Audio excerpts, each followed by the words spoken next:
This is the last part of the series of Module 4, Lesson 17. Let's look at this. How to solve it. Well, we don't even have the word problem on the top. That is so shameful. Let me write that down. So the problem goes right here. So what is the problem? What the problem is 1 and 2, 1 and 2 tenths times 4. And the answer goes right here. Answer. Okay, now that we have all that figured out, so let me show you a couple of ways in which we can do this, my friends.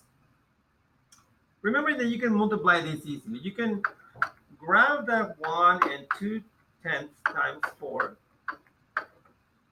and you say 4 times 2 equals 8, 4 times 1 equals 4, and if you notice there's one place one decimal number. This one has to be in the answer, so the answer has a decimal number here, but we have to shift it back into this area. So that reflects the multiplication 1 and 2 tenths times 8. Now, if you think about it, again, this one says you have 4 copies of 1 and 2 tenths. So that's 1 copy, 2 copies, 3 copies, 4 copies. So what do? You add them up. 2, 4, 6, 8. 1, 2, 3, 4. It gives the same answer. Another way in which you can solve this problem is you convert this one, you're going to convert it into a tenth. So we know that 1/10, 1 whole, this whole right here equals 10 tenths, right? And this one equals 2 tenths. When you add those two together, when you add them up, it gives you 12 tenths. You multiply it by 4. And remember that when you multiply in fractions and you have a whole number, then you give the number for whole, a number, a denominator. You multiply across. 4 times 12 equals 48. Let me get a different color. 48. And 10 times 1 equals 10. If you make groups of tens right here, my friends, you will make 4 of them. 1, 2, 3, 4, and then you have 8 tenths left.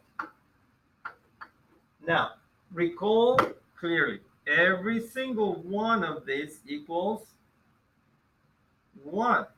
That's a 1. Wait, my apologies. That's not a 1. That is a false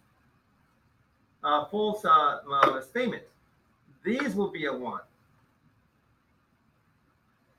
Okay, and these will be a 1.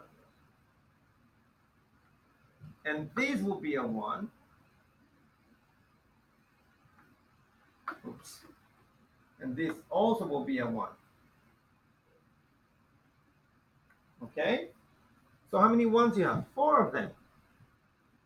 So now you know that the answer is going to be 4 wholes and 8 tenths. So you're going to write that down again. It's going to be 4 wholes and 8 tenths. Or you can write it as a fraction. A mixed number in a fraction. 4 wholes and 8 tenths.